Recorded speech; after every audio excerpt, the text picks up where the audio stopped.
champion. We saw Nelson Piquet win the 1983 World Championship on ESPN.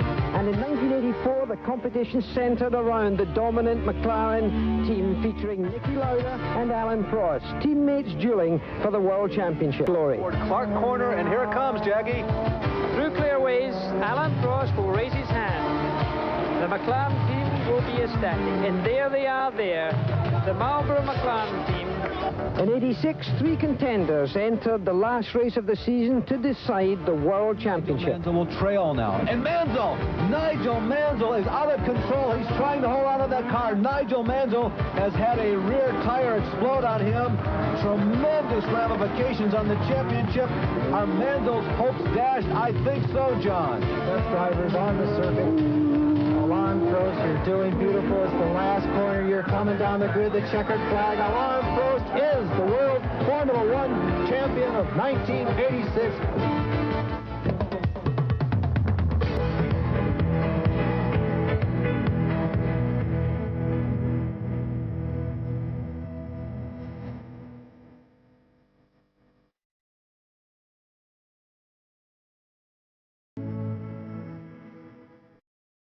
Brazil is known for its jungles and its mountains. Rio de Janeiro, it's known for its beaches, Ipanema and Leblon and the Copacabana. Hello, I'm Jackie Stewart, and I'm standing right now on the Ipanema beach. Now, we've been very fortunate over the years at ESPN to bring you the World Championship of Formula One Grand Prix racing. And here we are this year again in Rio for the opener of this year's '87 season. And of course, Brazil, as a country, has had an amazing record in sports. It's won 3 world championships of soccer, for example. But it's won 4 world championships in driving, starting off with Emerson Fittipaldi. Then another great driver, Carlos Paci, arrived. Then Nelson Piquet came along, Ayrton Senna. There's a young driver in England right now from Brazil called Gugelman that you might not have heard of. But if you had come here 5 years ago, you would not have known the name of Ayrton Senna. Brazil has produced an amazing amount of talent in Grand Prix motor racing. Fanatical about its sport, the fans that will come to the Rio de Janeiro Grand Prix of Brazil will indeed be an excited lot. We had an opportunity to speak to Nelson Piquet and Ayrton Senna about how the crowd and the Brazilian fans affected them. The people here being so after the Brazilians and on the grandstand going mad when you go down straight is a special feeling and a special motivation, and you always want to do a bit better, but at the end you can only do your best. If the car goes well, you'll be there. If the car doesn't go well, you cannot do anything else. You can only try your best. It's more difficult because here I have all the friends together, all the family and everything. It's more a little bit more aggravation for me. But of course, it's more pleasure winning Brazil. I've been very lucky. I won 3 Grand Prix already in Brazil. And of course, I'll be trying very hard to win again here. This pre-race report is being brought to you by Ford and your local Ford dealer. Have you driven a Ford lately?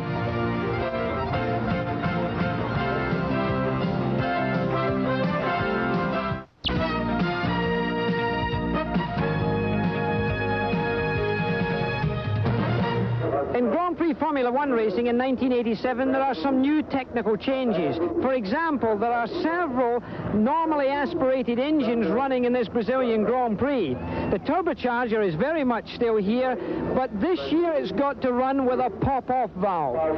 There's had some troubles in qualifying and practice. To explain more about this pop-off valve, here's John Bisignano.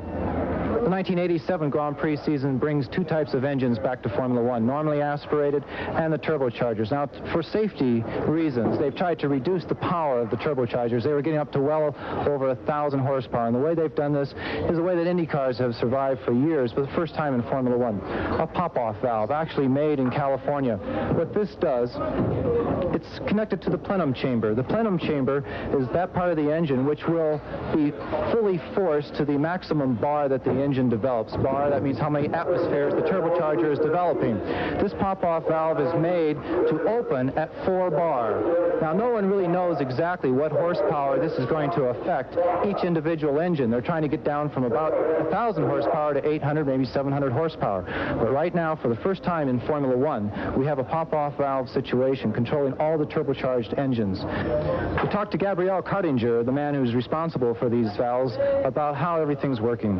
The team managers take completely at random the number of the valves that they use for the weekend, and we check them before giving to the teams on Friday morning, Saturday morning, and before the race on Sunday. And each day we collect back the valves and we check them again. We have our own laboratory with all the equipment to assure to the teams that the valve is properly adjusted. Why has this rule come into effect in Formula One? What's the purpose of this? For 2 reasons. Safety. We want to limit the power because we passed the 1,000 horsepower last year, and we want to limit the power for a bigger safety, and also for a reason of cost, obviously. Another difference about this 87 season is that this year there is only one tire company in the business. Here's John Bisignano for that story. Leo Mel, director of Goodyear Racing. The only for sure thing here in Rio is that the winner will be on Goodyear tires. You're supplying the entire field. Yes, this is the first year we've done that. We've made arrangements with all the teams. We brought one type of tire instead of the usual 3 or 4 types, and everybody seems to be getting along just fine. Well, what about the thrill of victory with competition? Maybe yourself and even management before were glad that there were 2 or 3 other tire companies in Formula One. Has it taken some of the sweetness away? Well, it's probably more work than it was before because we have more cars to take care of. So the work factor is very high, and the satisfaction is not as great. We will have to change the tire about 8 times during the year to meet the different requirements for the different circuits, as well as always bringing rain tires and backup tires. So the work factor is very high. The teams seem to be very pleased with the results. As long as the teams are pleased, we're pleased, and we're learning something. This pre-race report has been brought to you by Ford and your local Ford dealer. Have you driven a Ford lately?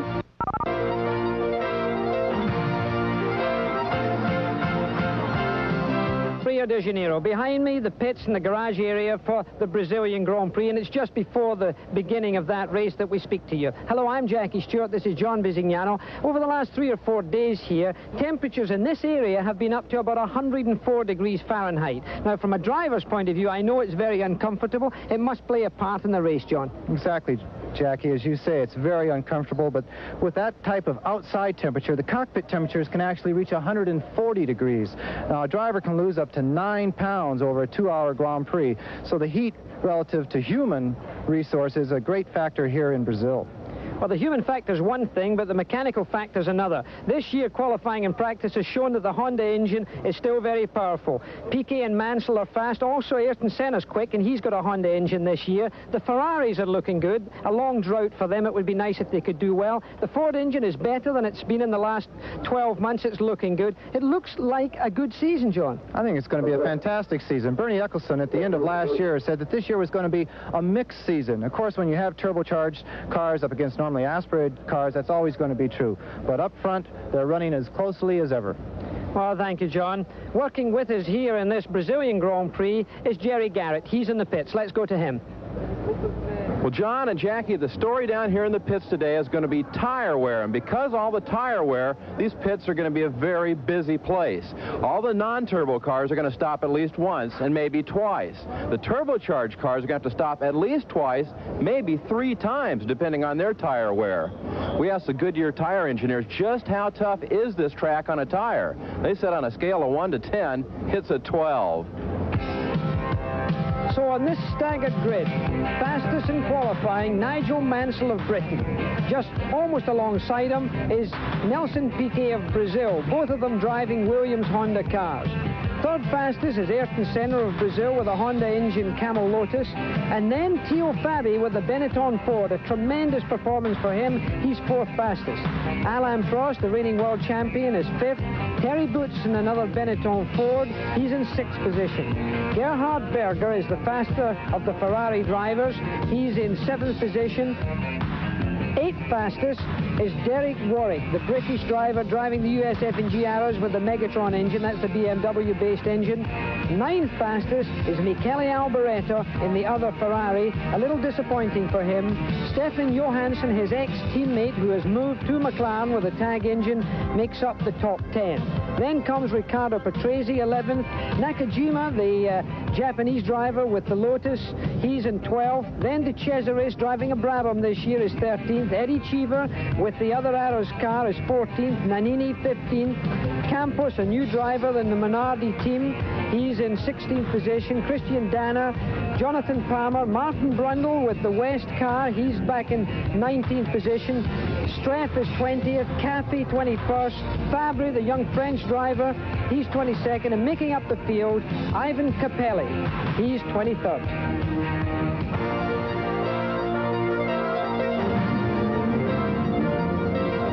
The Formula One Grand Prix of Brazil is brought to you by BF Goodrich TA Radios. They make your car perform. By Quaker State Motor Oil, the new Quaker State with QSX keeps your engine cleaner to last longer. And by Pan Am, you can't beat the experience.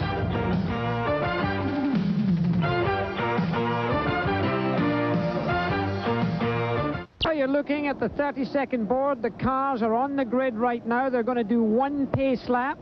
You're looking from where the starting light will be shown to the drivers.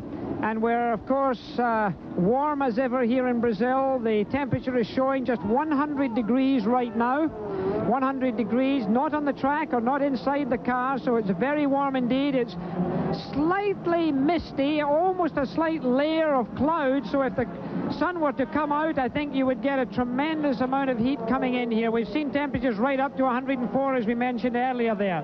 So the cars go off on this warm-up lap. It's 61 laps in total, 60 racing laps. And now around this track, it's a track of 3.126 miles around. It's got 11 corners. 7 of them are left-handers and 4 of them right-hand bends. The present lap record stands to Nelson Piquet at 133.546, but in practice and qualifying, Nigel Mansell went round in 126.28 miles an hour. That gives you some indication of what's involved. Most of the cars are using 6-speed gearboxes as they go around this racetrack. The slowest corner on the track is the one coming onto the main front straightaway. It's a 60-mile-an-hour corner. They get up to 187 miles an hour at the end of the straight, so that's quite a fast rate of knots to be traveling. It's a 4th gear corner at the end of the straight, and that's a tricky one to maneuver. A very twisty racetrack, very smooth, quite hard on tires, an enormous amount of track wear here for tires. In fact, Goodyear have got extra tires over for that purpose. Jerry Garrett's down the pits right now. Jerry, what do you have for us as the cars just went out onto the track? Well, Jackie, all week here, the Williams cars have really had it their own way, but in the warm-up this morning, that changed. On full tanks, these cars aren't as good as they were. Prost and Alboreto. Alboreto went from 9th on the grid of the top 2 cars going into this race, and they've been changing things on the Williams cars right up to the start of this race, hoping that they can change things like the brake balance and the settings and so forth on the suspension. The other car that's done very well in early morning qualifying was, just as Jerry said, is Alboreto's Ferrari. It was not quite as good as he expected it to be here. They are competitive, but they've done well in the warm-up this morning. John, it looks like the Ferrari may be competitive this year. Well, they've had a couple days of tough practice and qualifying here. Alboreto was certainly disappointed. He never really felt that he got the best lap out of the car. He only qualified 9th. Now Berger, his first time in the Ferrari, is up in 7th. But again, very quickly talking about the full tanks, Prost, the current world champion, was the fastest man this morning on the full tanks. Then Alboreto, and then Senna, Mansell, Piquet. So right up front there, it's going to be just as tight as ever, and Prost is going to do what he does best. Just sit back and start picking them off, keeping control of himself and his equipment. Well, we've got 22 cars starting this race. This is one of the smallest grids we've seen in Grand Prix racing for a long time. We would normally expect 26 to be on the grid, but the Ligiers are not here because their engines were not available. Alfa Romeo suddenly announced a withdrawal of their engines. The Lola's not here of La Rousse. His team is not here because they're not quite ready yet. And actually this morning the March car withdrew. They ran out of engines and they were not able to put their car for Capelli on the starting line. It had been the last qualifier. Just to run through the grid one more time, Nigel Mansell's on the pole. Next to him is Nelson Piquet, and then Ayrton Senna, the two Brazilians. As you look here, we've got a picture from Nakajima's Camel Lotus with the Honda engine. We've got a camera in that car as the cars come down to a stop now. The Mercedes at the back of the grid is with Professor Watkins. The medical people will follow them round in the first lap. The red light is on anytime now, and the green light has gone very, very quickly. And the two Williams go away with Senna passing. Oh, Piquet looked like he got a very good start, and in fact Mansell dropped very bad. So Piquet leads the field. Senna, both Brazilians up there. Fabi is third, and the other Benetton is fourth. With this is a tremendous start for Nelson Piquet. The two Brazilian drivers in front of their own crowd. Of course, this is what Nelson Piquet has been dreaming about all week long, or all year long. He's won 3 of these Brazilian Grand Prix. He's told us he's looking for his fourth, but Senna says, I'm right on your tail, Nelson. This is my country, too. This is one place where you can hear the spectators over the cars. So the two Brazilians lead away there. It does look like the Benetton Fords are now in third and fourth position. Then you have the other Williams at Nigel Mansell. The sparks fly on full tanks. The top suspension is tight as they come down the main straight, doing about 185 miles an hour at this time through a fourth gear corner right now. Piquet takes it through there. Remember, the tyres will now be up to temperature. And he's really got quite a healthy lead. He's got a little breather there. The Honda engines have proved to be very, very fast. And we see a replay now of the start from the high camera. And you can see there's a car left on the grid now, but you can see Nigel Mansell really drop behind there. Nigel has had a bad luck at this racetrack for the past 2 years. In fact, he's about to complete his very first race lap here in 3 years. The past 2 years, he's been knocked off the track in the very first corner or the very first lap. So Nigel Mansell will at least be happy to make it a clean lap. It looks like it was a clean start. That car left on the grid was one of the Brabham cars. Well, Alain Prost is back in 6th, then the two Ferraris 7th and 8th, and then a Brabham is up there, followed by Johansson, who of course is now driving McLaren. Nelson Piquet doing what he does best, leading the Formula One Grand Prix here in Brazil. Going in through these fast corners there, a right-hander here before the slowest corner on the racetrack. Getting into the 60-mile-an-hour corner. It's a second gear corner for him. Accelerating now. He's got to come out of it clean. He's in third. He's in fourth already. Getting into 5th gear. Then getting finally into 6th gear. Getting up to 185 plus miles an hour. You see the sparks flying. An enormous crowd. They say it's between about 140 and 150,000 people here, and they're very, very excitable.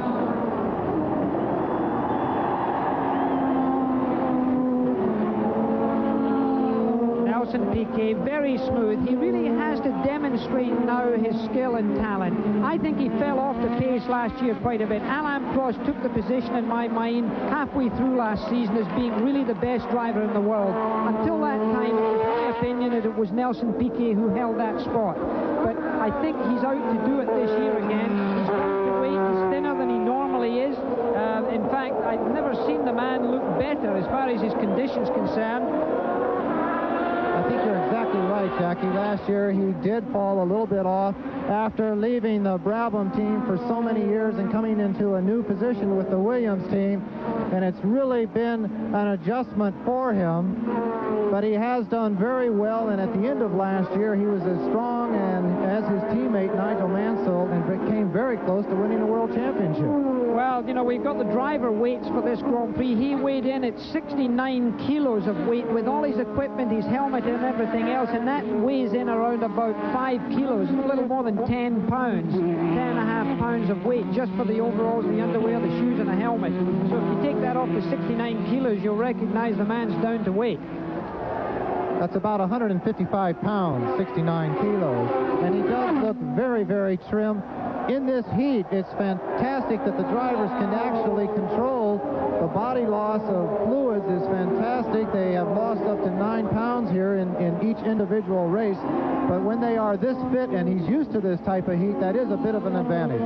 Nigel Mansell, incidentally, just passed one of the Benetton cars and got himself now into 3rd position. So Fabi's in 4th position, Alain Prost is in 5th, then I think it is Terry Bootson's in 6th position, then 2 of the Ferraris, 7th and 8th. Coming into this last corner before the pit, that's a very important corner. The last 2 seasons we have seen the lead actually change there due to missed gears later in the race. The fatigue factor getting to some of these drivers, and with a 6-speed gearbox, it's a very tight box and easy to select the wrong gear.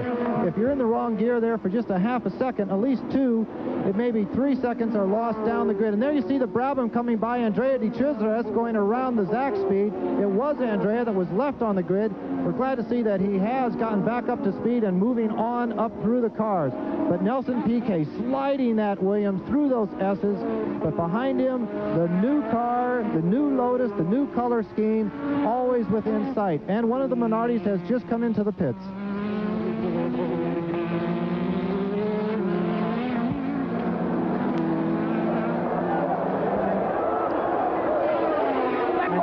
Piquet heads himself down the front straight. He goes past our commentary position, then Senna, then Mansell's caught up. Mansell's caught up very well. Then Fabi, then Alain Prost comes by. Then we have Terry Boutsen. We have Berger, then Alboreto, then Patrese and the Brabham, Johansson, and then Derek Warwick. We're at the Brazilian Grand Prix in Rio de Janeiro. The weather is hot, and we'll be right back after this.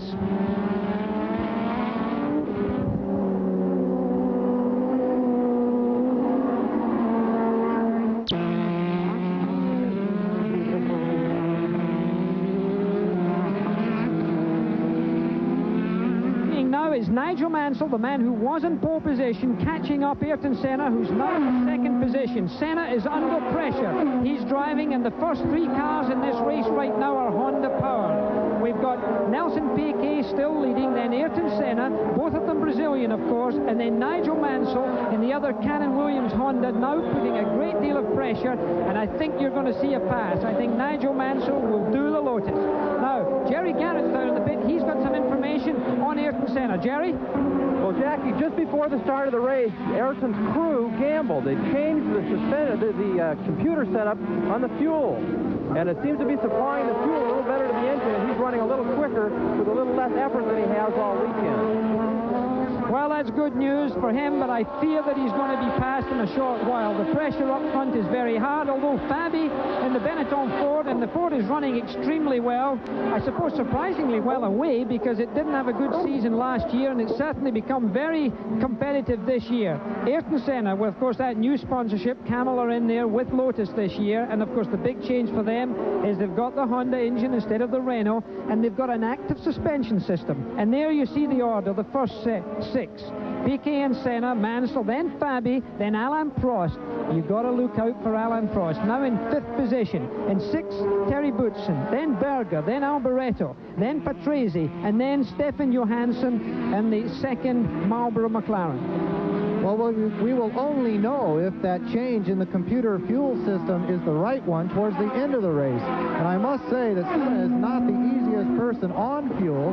Historically, he has run the engine as hard as it can go and has been left fuelless several times in Grand Prix during the past several years. But right now, Nigel Mansell is just stalking him. He's just staying within the same distance, trying to conserve his car, not letting Senna or his teammate Piquet, great rivalry between those two, get away. Nigel Mansell just hanging in there. He has certainly set himself up for a pass while we were away at break, but right now, Jackie, I think he's just sort of stalking him. Well, I think he's going to have to be a little calculated in this. While that was all going on, incidentally, Johansson has passed Patrese into 9th position, so that's happening. And there you see him pass the start-finishing line in front of the pits where they're getting their information. And here you see another pass taking place on the main straightaway. That's pits. In fact, the pass of Johansson getting past there. He passed Patrese. That was a replay. Back to Senna, of course, these Brazilian cameramen looking very much for the local heroes. And they are heroes down here. Everyone cheering. The whole main grandstand here seats over 100,000 people. And of course, when Piquet and Senna rolled up to the grid, the sound was fantastic. The Brazilians look at these people next as gods more than heroes. And right now, they are doing exactly what this huge crowd came here to see. This racetrack, very hard on tires, as we said earlier. We would expect at least 2 pit stops for tires, and we would expect that first pit stop to take place around about 17 or 18 laps into the race. You'll see the cars coming in and getting 4 tires fitted and going back out. It's a slow pit entry, so the good pit stop is very important here. You can lose a great deal of time coming into the pits. Also, the teams, this will be their first pit stops of the year. They've been practicing for the past 2 days, and get down to a good 7, 8, 9 seconds is actually quite respectable. But it always happens here in Rio as the first venue. Those pit stops can be a little bit rushed, a little bit sorted, and somebody is actually coming in the pits. It is one of the Williams, and it is the leading car. Nelson Piquet has come into the pits, and he's actually moving very slowly. Garrett, take it away. Well, right now we're down here looking to see what they're doing, and they want to change the tires. They've had the tires out here for a couple of laps. The tire wear, we mentioned at the beginning, is critical on these Williams cars on full tanks. They're not getting good balance. The fronts are wearing out like gummy racers.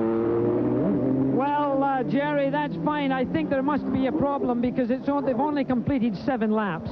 So that is certainly not what would normally be expected. Now you will have to see those Williams cars, at least Piquet's car, stopping 3 times. It'll have to stop another 2 times for tires because of that distance. So now another Brazilian takes the lead. Ayrton Senna is in the lead, closely followed by Nigel Mansell, the man who lost the World Championship last year in that final round in Australia.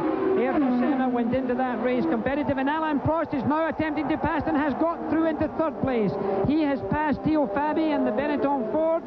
So now Alain Prost, the reigning world champion, the man a lot of people chose at this race to win it, has now got himself into 3rd position. Mansell is now increasing the pressure on Senna because, of course, he clearly knows his teammate is out because they're in radio contact with their pit in the box area and the pit area. So Mansell will know what's happening to Piquet. You saw them clearing out the radiators as well to keep all the grass and the papers because this enormous crowd have littered the track.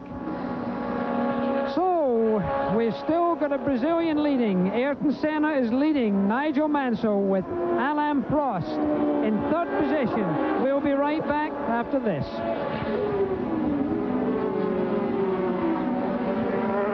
The Brazilian Grand Prix just outside Rio de Janeiro. Magnificent day of weather here. We're all in good shape, and right now the man in the best shape may well be Ayrton Senna, the young Brazilian who has shown such tremendous natural talent over these last 2 years. Everybody expects him to be world champion. I think it's a bit much to ask him this year to be world champion. This new car of his could be trouble because the active suspension system could show up to be a little bit of a teething problem for him. And as you can see, not only is Nigel Mansell close behind them, but Prost is closing up as well. Prost is closing up. He led this race last year, and he is just hunting them down. He's hunting down both the Lotus and the Williams car, the Benetton into the pits. Fabi coming in the pits. Fabi was running 4th place. Jerry, can you see that pit stop? Yes, it's an early tire stop. I think that they're getting that earlier tire wear that we talked about at the top of the show, that they may be having to stop 3 times in this race with the turbo car. 3 times, imagine that. If you wanted to know where Nelson Piquet entered this race after his stop, he came back in 12th position. He had pulled out. There's a shot of Fabi, the Italian, in this fantastically painted automobile, but we were talking about Piquet. He came back in 12th position, and he has moved up into 11th, but still he lost tremendous ground. He had pulled out a 2.6 2-second lead, but still he found out that he could not do that and be able to conserve his tires. So now it's a question of those drivers with this turbo power trying to squeeze the power on, trying not to scrub the tires, trying not to get the temperature up, and trying to conserve everything. That's a difficult thing to do when you've got someone breathing down your neck. And of course, Senna and Mansell have never been friends. They've come together several times in racing. And look how close Prost is. Alain Prost, he is a tactician. He certainly, for me, right now, is the best driver in the world. He is intelligent. He's very skilled. He has enormous natural ability. Even the crowd here are waving for Alain Prost as they come by here.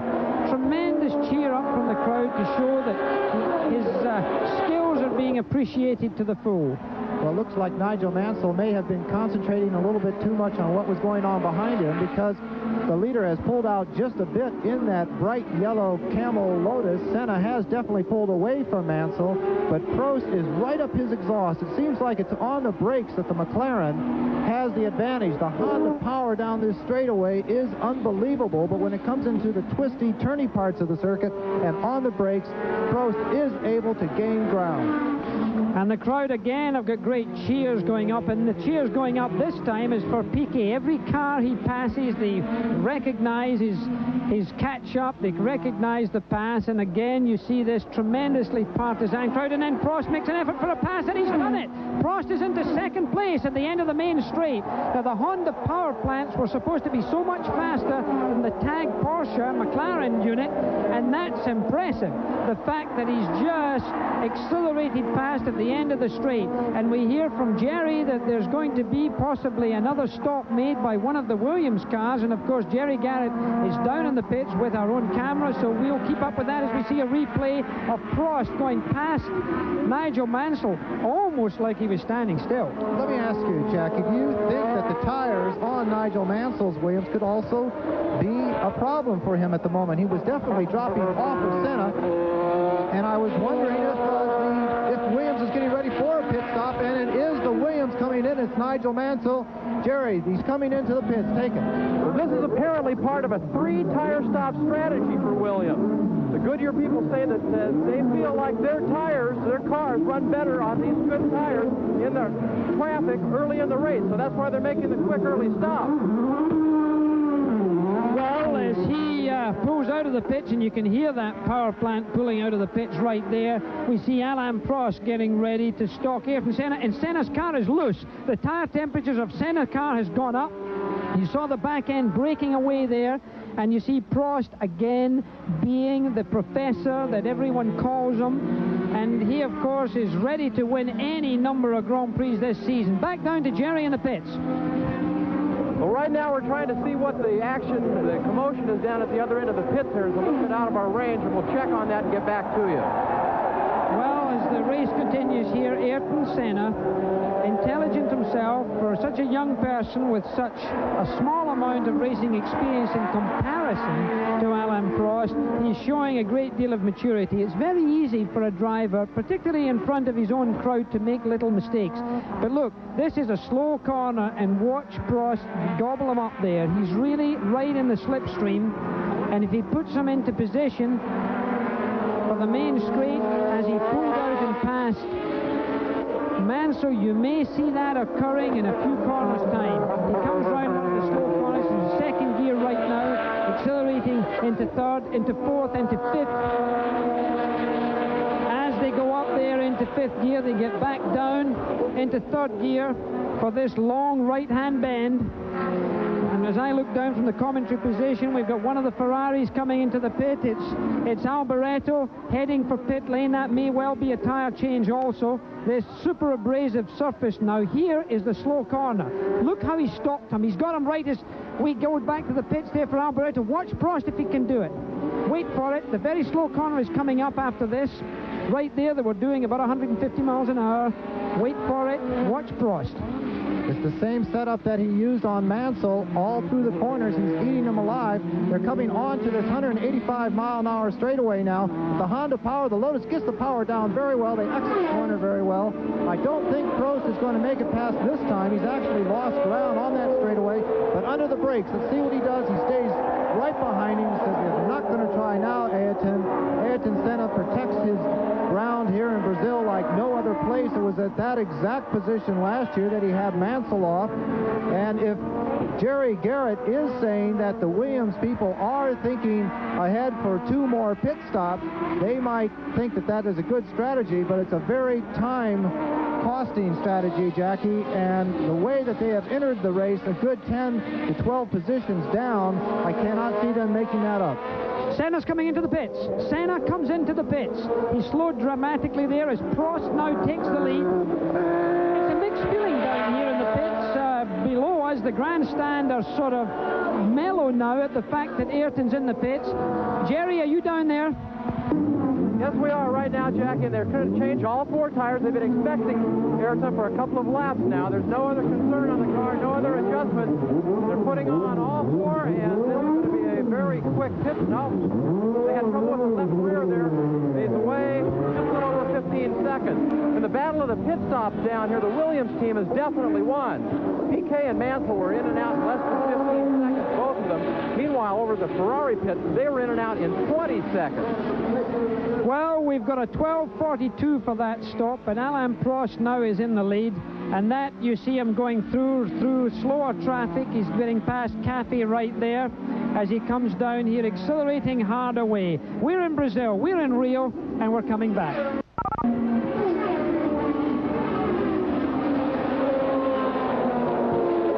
This is the leader of the race. Alain Prost is leading. Terry Boutsen in the Benetton Ford is second. Berger in the Ferrari is third. Nelson Piquet is up to fourth. Johansson is fifth, and Mansell is sixth. That's what they were showing is right there. Alain Prost, the reigning world champion, holding his tires together extremely well. And you can see a Williams getting through the traffic there, passing one of the Ferraris of Alboreto. Alboreto's car is very unstable as he went through the big long corner at the end below our commentary position. Although you can't see that, you're looking at Alain Prost easing his way around here. He's driving with a great degree of precision. And that, the smooth, gentle way, quite frankly, is the only way to drive, particularly when you've got to save tires. And Prost knows, of course, that all of those other cars have been in for tires. They've already completed 15 laps, and Goodyear told me beforehand, Lee Gogg said, the good ones will wait till lap 17 or 18, and if they can do more, they're going to be in great shape. So you can take that from the gospel. I think you're seeing Alain Prost behaving very intelligently with regards to his tire wear. One thing about this McLaren team is that there has been a big change in designers this year. Gordon Murray has left the Brabham team and replaced John Bonnard, who actually brought Ron Dennis's McLaren team to so many championships over the past 3 or 4 seasons. But Gordon Murray has been the man who's actually gone into the Marlboro P4 McLaren and even made it a better chassis than it was before. It's had the best track record in early testing of all the cars, and here in Rio, it's certainly working out very well. It's saving its tires. Lap 17 is coming up very soon. We'll have to see how well the chassis is conserving those tires, because that is going to be a major factor in the end of this race. The tire story here is a big one. Goodyear brought 2,000 tires as Ayrton Senna's teammate Nakajima goes into the pits, as we can see this from high above. The Goodyear Tire and Rubber Company brought 2,000 tires here. That's a lot of tires. They sell these tires nowadays to the Grand Prix teams for about $300 a tire, although they in fact cost, I think, around about $600, so that's no small investment. Of course, they fly them down here, and that's a pretty expensive experience. The crowd cheering again as and Prost comes in. Prost is in the pits. Alain Prost is coming into the pits. Jerry, are you down there? Yes, we are, and it looks like the Prost has done the best job of saving his tires up to this point. And as you mentioned, Jackie, this is going to help him enormously as this race goes on. He's probably going to be able to do better on tire wear than anyone the whole race. a very quick stop down here. Well, he went out 2 seconds faster than, in fact, Ayrton Senna went out in. As you see the leaderboard back up again. Now, he'll have lost that lead, Prost will have. That was the lap before that the Longines timing is quoting. He was 2 seconds faster, and the 2 seconds were because Senna had allowed his car to come out of gear. And when he came in, he was trying to engage gear, and he took a little while for that first gear to engage, and he lost 2 seconds right there. So we've got the Grand Prix of Brazil, we've got Terry Boutsen under pressure. We'll be coming back to Rio after this.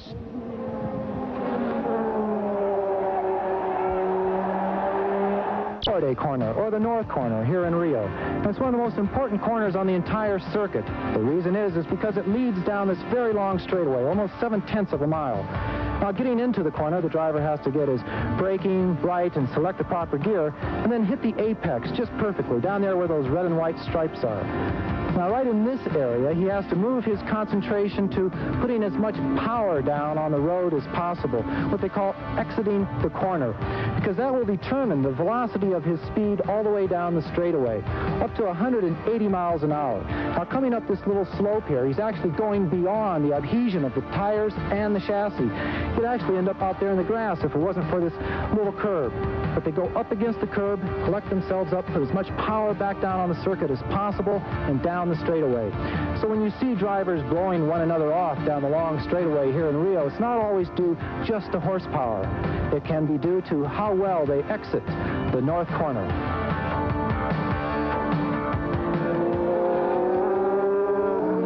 You're looking at the leader of the Grand Prix of Brazil, rightly so. Right now it's a Brazilian, if you like. Nelson Piquet is leading the race. It was he who passed Terry Boutsen just as we went to commercial, and he was, of course, taking that pass to get himself back in the lead. Remember, he's been in the pits. Boutsen has not yet been in the pits, but there we have another Ferrari, incidentally, slipping into the pits. John? Just a couple comments about Terry Boutsen. He's 29 years old. This is his 58th Grand Prix start. He got into Formula One racing with the Arrows team. His lovely wife Patricia is here, and he's very happy so far this season with the Benetton car. And we have a spin out on the track. It's Nannini. He's lost the tire. He may have lost that tire actually before the spin. He was in the pits earlier. That was a very quick corner that he was coming through during the spin, but he seems to be all right. You can see the car going up on the curb and certainly induced a very hard spin. We don't know if the tire was lost before the spin or the spin and hitting the curb induced the breaking of that wheel. It looks like the wheel, in fact, has broken, not the tire that's come off. It looks like a clean break of the wheel. I think it may have had a hair crack or something, because the car went into extreme oversteer, and only when the extra knock of hitting the curb came into play did, in fact, the unit disintegrate. But that could have been a very nasty moment. It was in a fast left-hander that would normally be taken around about 150 miles an hour, so it was no easy matter. We may well see that again being replayed by Global Television, who are the national feed that we have here, as the race leader comes up to pass the young Japanese driver who is the teammate of Ayrton Senna. That's Nelson Piquet just in the picture. Nakajima is the man who is behind right now. He's had a lot of laps in Formula One cars while testing in Japan, and Piquet just gets through so easily. Well, Nakajima is very eager not to make any mistakes here in this first Grand Prix. His Formula 3000 experience in Japan has been very good. You see the fastest lap being set by Nigel Mansell there. 118 miles an hour is a little bit slower than his fastest lap here last year, but still well into the three figures. So Nelson Piquet continues. He's leading the race. Then you've got Terry Boutsen in second. Nigel Mansell's up to third.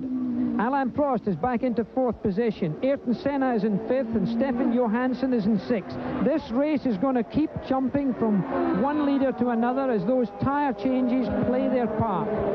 They're getting very good at changing tires, and Prost has passed Boutsen, it looks like.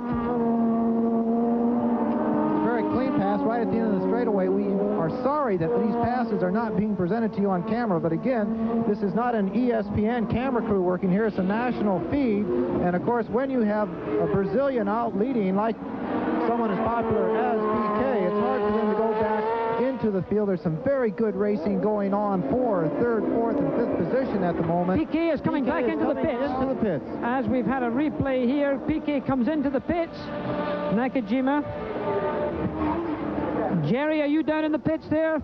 Piquet's in. Yes, we are, Jackie. This is part of the legacy of that earlier pit stop. It's forced his sequence earlier. We got word from Williams that part of the problem on that first pit stop was those clogged radiators that you mentioned. Drove the temperatures up dangerously high, and that's got him off the sequence. So 11 seconds and 22 hundredths as the car accelerates out. Piquet and the Williams team have always been good in their pit stops, well-manufactured pit stops.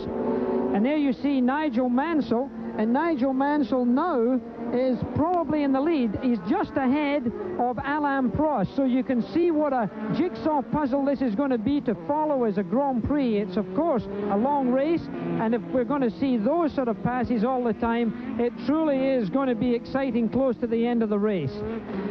So Nigel Mansell is leading the Grand Prix of Brazil, and Alain Prost is putting him under a lot of pressure, and he's passed. Alain Prost gets passed in exactly the same position as he passed him previously. Remember, it was at the end of the straight. Nigel Mansell is now tucking in behind Prost. I say Alain Prost has been doing so well here, and here the pass comes up in slow motion. He just gets him towards the end of the straight. Nigel's put in a position where he's snookered. In other words, he cannot retaliate. There's nowhere for him to go but to let Alain Prost through. Beautifully done and executed. Doesn't put either driver at risk, and this is why Prost has won so many Grand Prix. So Alain Prost again takes the lead down here in Rio de Janeiro under very hot skies. We are coming back to you after this message.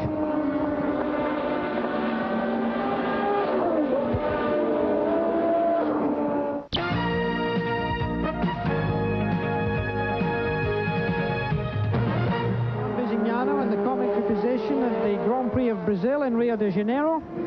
Down here it's 20 minutes to 2 in the afternoon. Alain Prost, the reigning world champion and winner twice of this Grand Prix, is in the lead as Nelson Piquet comes into the pits one more time. Nigel Mansell's coming into the pits. Nigel Mansell in second position. Jerry?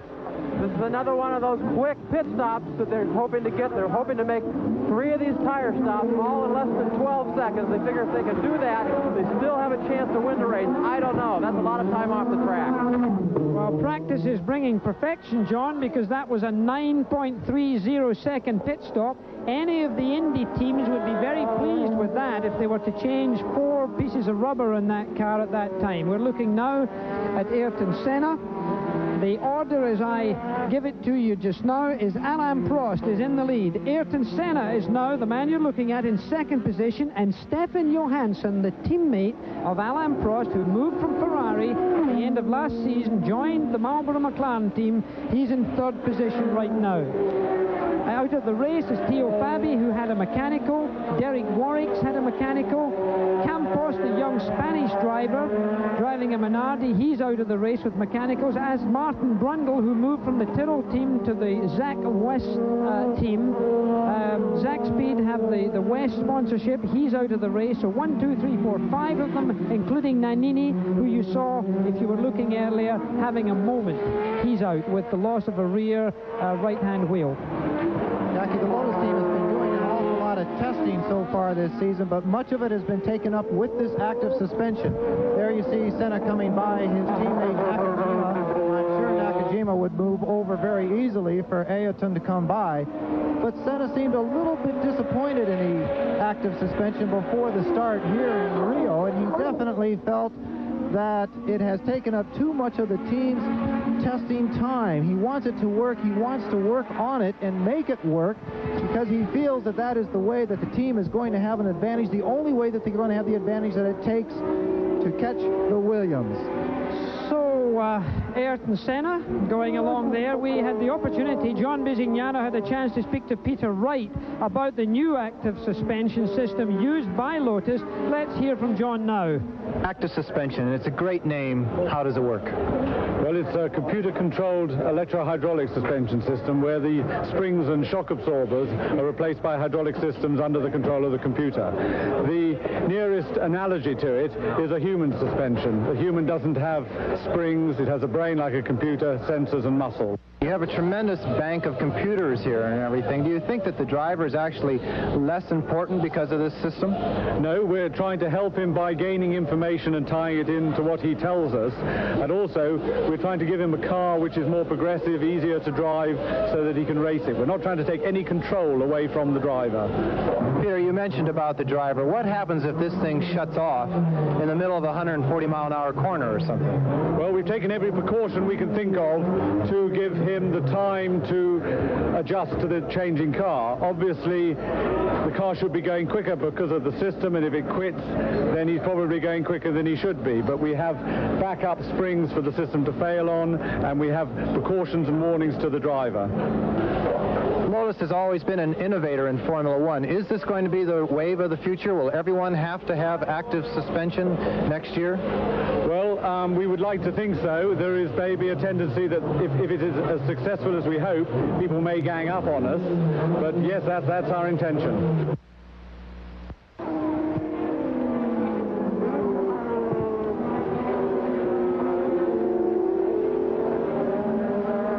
The battle you're looking at is really with the second and third cars in your picture. That's Stefan Johansson and the man immediately behind him, Nelson Piquet. This is for third position, this battle. So Piquet is now stalking Johansson, trying to get around Nakajima, the young Japanese driver who's come in to partner Ayrton Senna. Now they're entering an area of the track where they might be able to get Nakajima. Johansson pulls out. Piquet follows him. Watch Piquet try to duck in at the end of the straight. Will he get through or will he not? He's going to make an effort. He's going to draw alongside, and no! A brave man is young Stefan Johansson. 62 kilos of weight, but he's certainly got equipment on him in the way of courage that would suggest that he can close the door in front of a partisan crowd on, of course, Nelson Piquet. Not an easy move to make. Well, Stefan Johansson is from Sweden, and he's very happy to have this McLaren ride. They left it until the very last second to actually confirm this ride for Stefan Johansson. He had to wait all winter long and even almost until the springtime when he was by the Marlboro McLaren team. He has actually pulled a little bit out there on Piquet. When someone tries to put a pass like that, it upsets them just a bit, and he might have taken that back part of the course to get himself set again.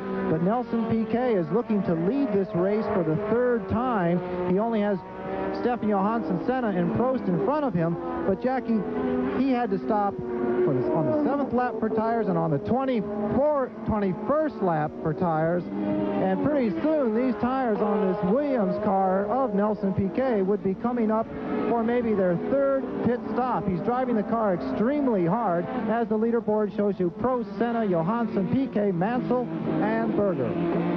So they continue along here. It's a real sort of tortoise and the hare situation, and of course that's been because of the tire wear factor. In fact, Jerry Garrett's right down there with Lee Gogg of Goodyear, and of course that's the professor when it comes to tires. Jerry, down to you. Lee, what's the story on tires down here? Who's winning the tire war in the pits among the teams? Well, we had anticipated making 2 stops, and Williams came in very quickly. Actually, Piquet's problem was radiator, grass caught in the radiator overheated. Now, evidently, Mansell has the same problem. So they're coming in about every 10, 15 laps to clear the radio. Right now, Alain Prost is in a driver's seat. He's made 1 stop, expects 1 more, and is still faster than everybody out there. So he's winning. You think Williams is going to have to stop too many times to have a chance to win the race? I expect them to stop 2 more times yet, which is going to, I think, hurt them.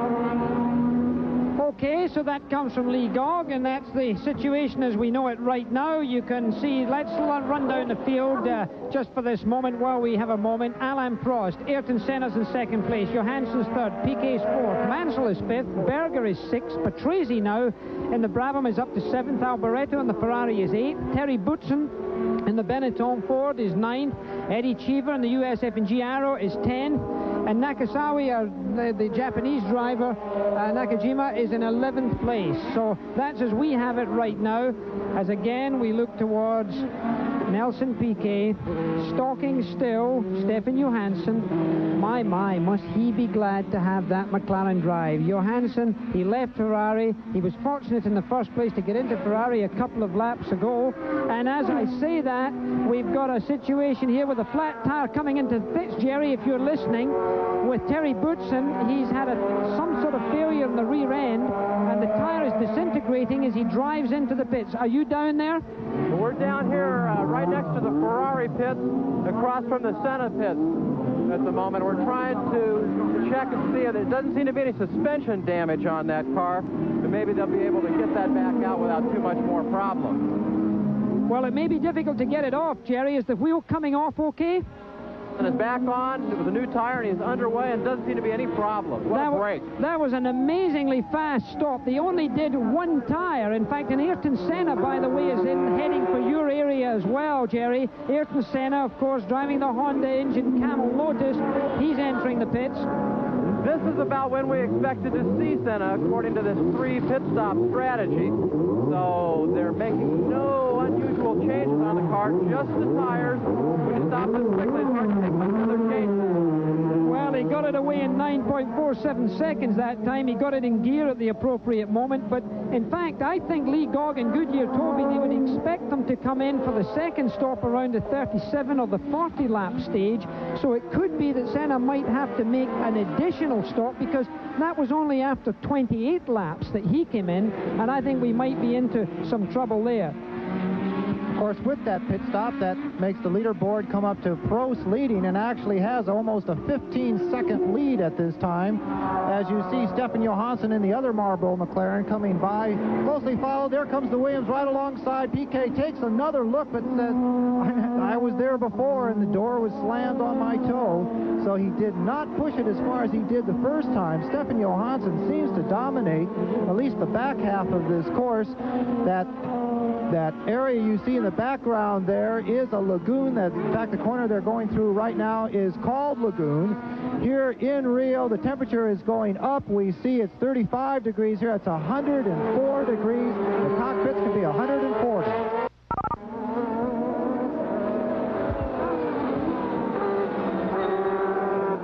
We're back in Rio de Janeiro again as Nelson Piquet is trying to hound Stefan Johansson. Johansson now is leading this Grand Prix. Stefan Johansson hasn't had the privilege of leading too many races. He nearly won Imola last year. He was leading that one with only 1 lap to go, but was to lose it because of running out of fuel. Now it's a question to see if he can keep his end up for the McLaren team, while his teammate Alain Prost has been in for his tire stop. So I think we're going to see some good things from Stefan Johansson in this McLaren team this year. The team is very well set up. They did not win the Constructors' World Championship last year. That went to Piquet. And you see Piquet's car was moving around a lot on the road there. Look at him. He's losing grip and adhesion, whereas the McLaren just seems to be a lot more sure-footed. It may be interesting to see this, because we'll just keep an eye on them and see if Piquet is having to work that little bit harder. Stefan Johansson is 30 years old, from Sweden. You saw there just the Brabham tweaking again. The Williams tweaking just a bit coming out of that corner. Again, what Jackie was pointing out is it looks like another set of tires having a bit of a problem there on the Williams car. He did not even take a look at the end of the straightaway. As you see the leaderboard, it's Prost, Johansson, the Swede, Piquet from Brazil, Mansell from Great Britain, Senna from Brazil. But Stefan Johansson, of course, he lives in Monte Carlo. He has a very nice, lovely American girlfriend who we all enjoy here on the circuit. She's certainly a very cheerful person, and it's nice to have some American ladies within the Formula One group. Stefan Johansson met Charlotte at a Grand Prix of Belgium 2 years ago, and Stefan Johansson has always been considered the number 2 driver in the best teams that he enters, and he's fighting to get to the number 1 position. In Ferrari, he scored twice as many points as his teammate last year. The Conduttore Ferrari, still out he went. And the Conduttore says, go, you leave. And in came Berger. So Stefan Johansson had that difficult winter that we talked about, waiting until February to actually be confirmed within. Certainly one of the best teams in Formula One, McLaren. Oh yes, one of the best too. I think the two teams to go for, if I were a driver right now, would be Williams and McLaren, not necessarily in that order. Let me just run down the leaderboard here as we have it unofficially up here. We've got Prost driving for McLaren, and Johansson, of course, is at the present time. Now, Prost has now taken the lead. So therefore Prost is leading this race, and in second position we've got Stefan Johansson. Stefan Johansson is second, then Nelson Piquet is third, Nigel Mansell is up to fourth again, Ayrton Senna is fifth, Berger sixth, then Patrese driving the Brabham is seventh, in eighth is Alboreto, then ninth is Eddie Cheever, the young American, who was brought up in Phoenix, or born in Phoenix originally. Then Terry Bootson's in 10th position, and Nakajima is in 11th position. Alboreto has come into the pits for another set of tires, but it's Alain Prost who's absolutely dominating this race. He has almost a 14-second lead. He is out of sight of his teammate, as you see here, Stefan Johansson. He's looking in his mirrors at Piquet, but at the moment, Piquet cannot even challenge him, and he's actually losing ground. Piquet has to be looking at those tires and saying, oh, Lord, not another pit stop. That's going to cost him a good 45 or 50 seconds on the track. And he's definitely dropping back from Johansson. We've now passed the halfway stage in this Grand Prix of Brazil. Just an interesting point with regards to engines. This team that you're looking at right now, the McLaren team sponsored by Marlboro, brought 12 engines for this race for those two drivers. To give you some indication of the numbers involved here, Williams brought 12 Honda engines, Lotus brought 10 Honda engines, Ferrari brought 9 for themselves, Brabham have got 11 BMW engines, Ford brought 9 along, Tyrrell have 7, Chariot, the small team, very small team, what Campos was driving for, or rather the other young driver was driving for, it had only 2 engines. They came here with only 2 engines. Can you believe that? And that's a very small number of engines. March, who had to withdraw before the beginning of the race, blew all of their 3 engines and were unable to start. Ours have got 11 engines. Zaxby brought 7. Osella brought 4 engines, and Minardi have 7. That's 104 engines came for this Grand Prix with 22 cars starting. That's an amazing number of engines. When you think of all the chassis and all the people, all the mechanics, there's a good 5,000 people coming just in the paddock for this particular race. That includes teams and journalists from all points of the world.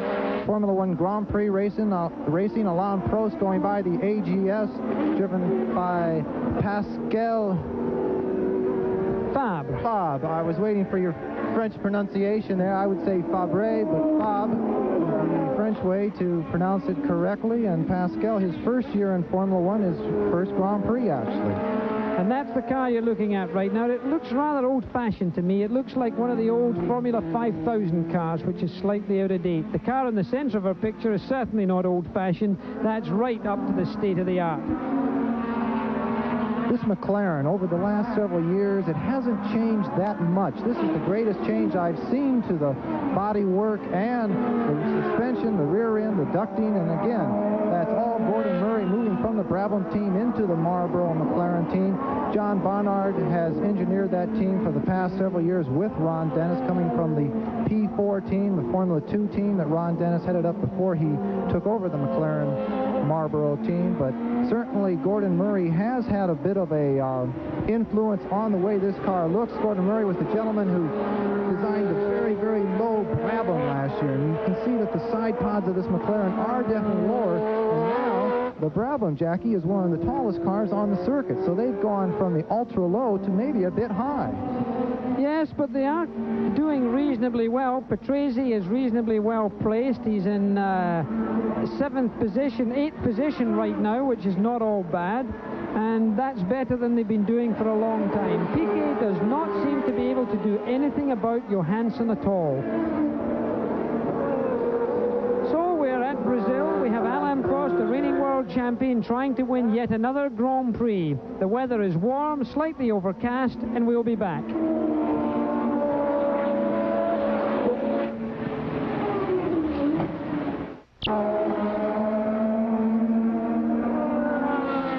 Jackie Stewart, John Bisignano and Jerry Garrett here in Rio de Janeiro covering the Grand Prix of Brazil. You're looking at the man in second position right now carrying the number 2 on his car. And that, of course, is Stefan Johansson. Boy child, they call him, or child boy, depending on where you come from. He's a sort of mischievous-looking little fella. Weighs 62 kilos, is almost Skelf-like, but is fit as a fiddle as he comes into the pits. He's coming into the pits right now. So our second-place car is coming into the pits as Nelson Piquet takes second place. Jerry, are you down there? Yes, I am, Jack, and it looks like just a routine stop here as usual. The McLaren team looks very calm, very self-assured at this point. These guys seem to have everything going their way.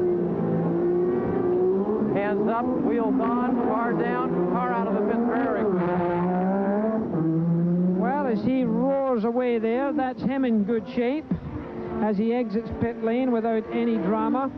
That means that Piquet now is firmly into second place as one of the Ferraris head towards pit lane. It's Berger, who of course left the Benetton team to go to Commendatore Ferrari. Every racing driver wants to go there. Nakajima is also coming in, or is that Ayrton Senna? Senna is coming into the pits. No, it's Nakajima. Nakajima. It's very difficult to tell this Dayglow yellow helmet from a white helmet from our position. Speaking of our position, Jackie, over the past 2 seasons, we have somewhat described the Brazilian broadcast as a third world broadcast. We must say that we actually have glass between us now, between the track and the cars, and that you have seen several Grand Prix from Brazil, but we're glad to say this may be the first one that you've ever heard. So it's a pleasure to be up in an air-conditioned booth with all the latest facilities. Thank you very much, Brazil. Absolutely, and there you see the gap between those two, the 31.5 seconds between Prost and Piquet. So we've got that. As Piquet we have almost a situation going round that final tight corner where he almost comes into contact with a slow-moving car. That could have been an expensive little kiss of wheels for Piquet in front of the main grandstand here. So Nelson Piquet trying to keep that car cool, trying to keep those tires cool, trying to coax himself all the way along. Nelson Piquet, if he could win this race, this would be a major issue for him. And there you see this pass. He gets underneath that driver. As he comes in, the other driver loses the rear end slightly and almost collides with them, so Piquet must have had a little breath of relief. He must have looked in that rear view mirror and I'm sure scowled, and in fact he did it in front of his own pit crew. In that replay, Jackie, you actually saw Pascal Fabre wave the Williams car to the inside, but as he took his hand off the steering wheel, the back end came around and surprised both him and Piquet. Right now, the leaderboard shows Alain Prost with almost a 27-second lead over second place Nelson Piquet, Johansson, Mansell, and we have coming into the pits, we see the leader coming into the pits right now. Jerry, I think you should be right across from that position. Alain Prost down here making another one of his routine pit stops. All 4 tires going off. The next 4 going on. Crew's hands are up, the car's down, and he's away. Looking at my watch, I'd say that's probably less than 12 seconds. Well, it was 10.56 seconds, and it was a real fast, full-service stop he had there. He had his windshield wiped, he had his oil checked almost. It looked like they just missed out the battery because they wiped down the mirrors and did everything else. Very impressive pit stop by the ever-efficient team. So that was an impressive one for them. You saw the smoke coming up from the brakes of that McLaren as he came into the pits. This particular circuit is not so tough on brakes, although it's very hot outside and they do brake hard into several corners. The straightaways are long enough to where the air ducts can fill themselves full of air at very high speeds, 140, 160, 185 miles an hour on the longest straightaway here. It allows the brakes to cool down, but still, just in that second that he stopped, you could see this red-hot disc glowing in the pits and the smoke coming up from them. Okay, so there you see Alain Prost back again in the lead. This is almost like a NASCAR stock car race. There's so many lead changes. He says he's the current leader in the graphic that Global Television have put up for us, and that's important because we've had more lead changes in this Grand Prix, and I haven't counted them, than any Grand Prix I think that I can remember. It's just constant change. It's very difficult for us, even up here with the lap chart, to keep pace with it. Well, a lot of them have come because of pit stops, but they have also come because of just hard driving at the very beginning of this particular race. Their drivers were coming back and forth, changing, under-braking in the corners everywhere they could. But the pit stops have been the big story so far here in the heat of Rio. We are, of course, at Rio de Janeiro for the Grand Prix of Brazil. Jackie Stewart and John Bisignano will be back.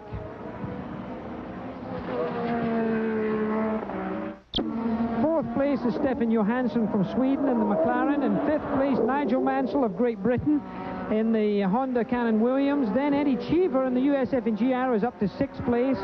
Berger in the Ferrari is seventh place. Alboreto is eighth. Patrese is ninth. That is, we look at Alain Prost getting through the field here, again having to drive with this intelligence. Alain Prost, Mr. Cool when it comes to this, very well adjusted driver. He's got 25 Grand Prix victories under his belt right now. He has said that one of his motivating factors is to beat my total of 27. He's going to do it this year. He may get up to 26 right here in Brazil if he keeps driving like this. The great Juan Manuel Fangio has been here today. He did a demonstration driving around in his old Mercedes of 1955 and 1956. He won 24 Grand Prix victories in his 5 World Championships. Jim Clark won 25 Grand Prix victories. I was lucky enough to win 27, and I've held that now for 30 and a half years. So Alain Prost is surely going to take that away from me. And frankly, I couldn't think of a better man to do it.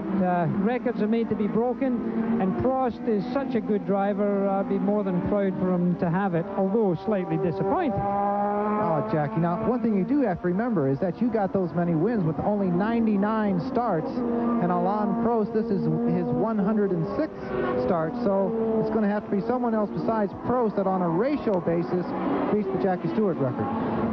Well, yeah, but at the end of the day, it's numbers that count. And the numbers that we see right now, big on the screen, is this car, of course, number 12 of Ayrton Senna with his bright yellow helmet. It almost clashes with his new sponsor colors. He may have to change the color of his helmet. Maybe he'll get Reynolds to change the color of the camel yellow. He's had a lot of power in the Lotus team. There was much talk that he had more power than anybody else. What Ayrton Senna asks for, he gets. And right now, the Brazilian crowd are giving him a lot of encouragement. He has somewhat been that way, a very powerful person, all the way back to his Formula 3 days. He always knew exactly what he wanted and went straight for it. Coming from Brazil with a very low budget into Formula 3, but it has paid off, and his tires seem, or at least when he puts that power down, the front of the car washed out there. Just to review the top 3, we have Alain Prost leading this Grand Prix with Ayrton Senna, the person on the screen at the moment. Stefan Johansson in the other Marlboro McLaren is in third place. Nelson Piquet, the second Brazilian, is in fourth. Nigel Mansell, the gentleman who really deserved to win the championship last year, is in fifth. Berger, the new driver entering the Ferrari camp, is in sixth.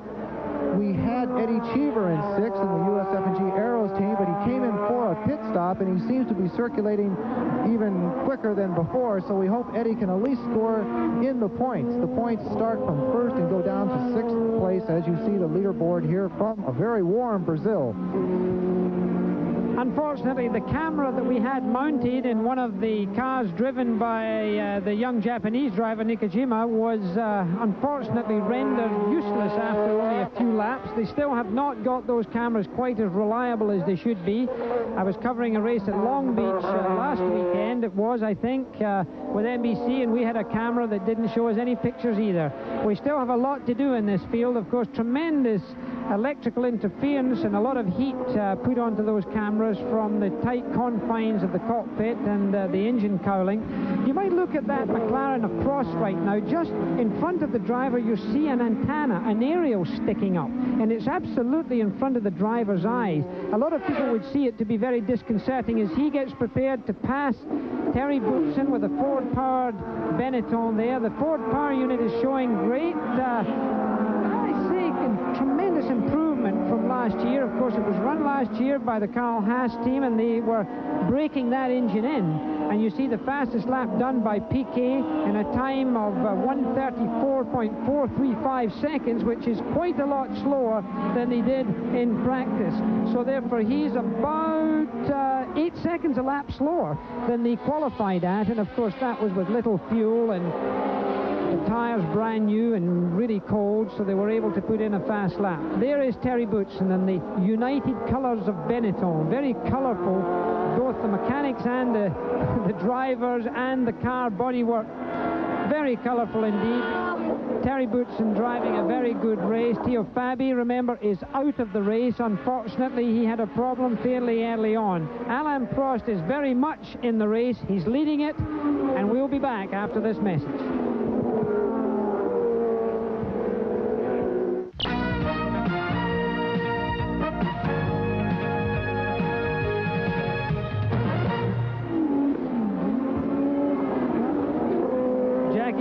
Back at the Brazilian Grand Prix. Of course, you're watching ESPN, and all of you who do clearly watch Speedweek. ESPN's message to you about racing every Thursday at 7:30 Eastern and 4:30 p.m. Pacific time. Now, the racing enthusiasts, of course, can take heart because Bob Jenkins and Larry Nuber are ready to fill you in every Thursday evening and all of the latest from the motorsporting scene. Of course, ESPN will bring you the best motorsports report with highlights and features from every series in racing.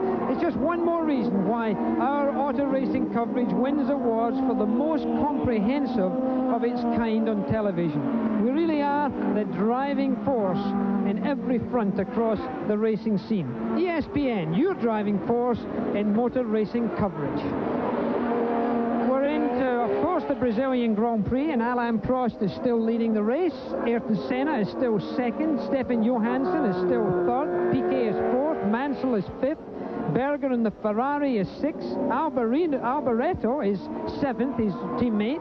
Patrese in the Brabham is eighth. Terry Boutsen in the Ford engine Benetton is ninth. Eddie Cheever in the Arrows car is 10th. And Nakajima, my goodness, he loves 11th place. He's been in there forever. Double ones for Nakajima. Jackie, one thing I want to point out is that Prost is definitely taking it easy. He certainly went around. Ayrton Senna is coming down into the pits.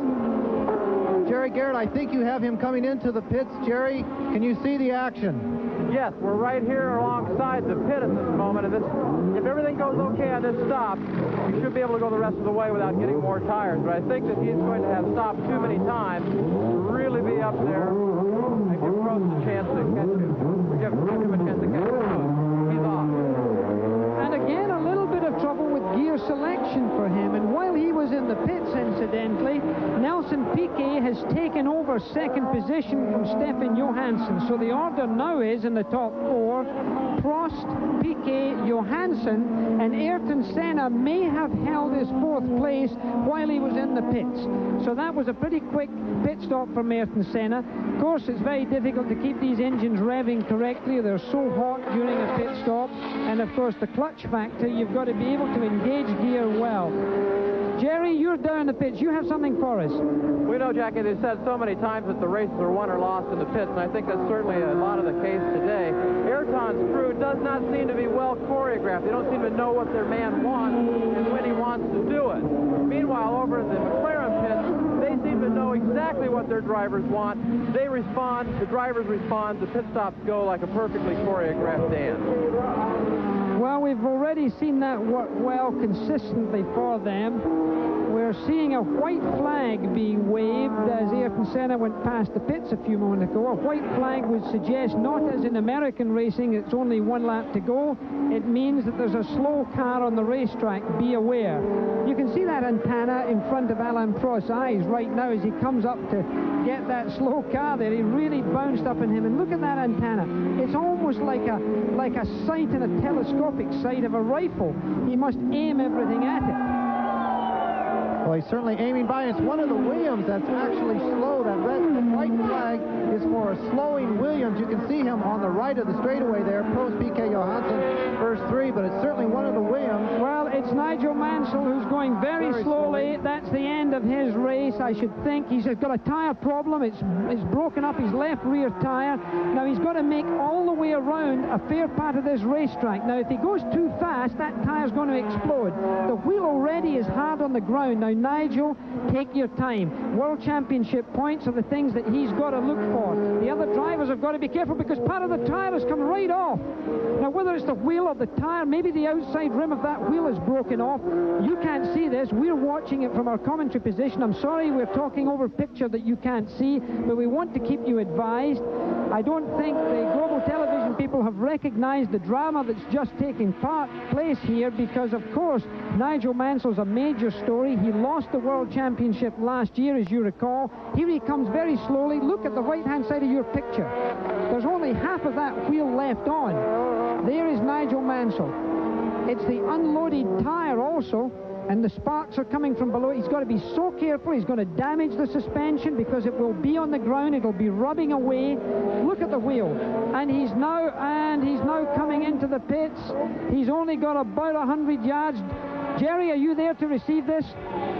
Yes, we are. We're right alongside the pit here, and you're right, Jack. He's just moving very, very gingerly right now. The whole wheel is locked up, and I think that there's a piece of that wheel lodged in the rear suspension. This looks pretty serious for him. You can see the aerofoil's been damaged also, Jerry. You can see the tire's been rubbing against that rear wing. Now, the crew's checking very carefully under there. They got the wheel off and back on very quickly. They're going to send him back up. There seemed to be any real structural damage. The bent sheet metal around there is all. The under tray was bent around it. Well, that was 12.33 seconds. Now, Nigel will be a very nervous young man because he's got to go out there now and he's got to have confidence that they've looked at the rear end and they have passed judgment that that car is capable to rejoin the race.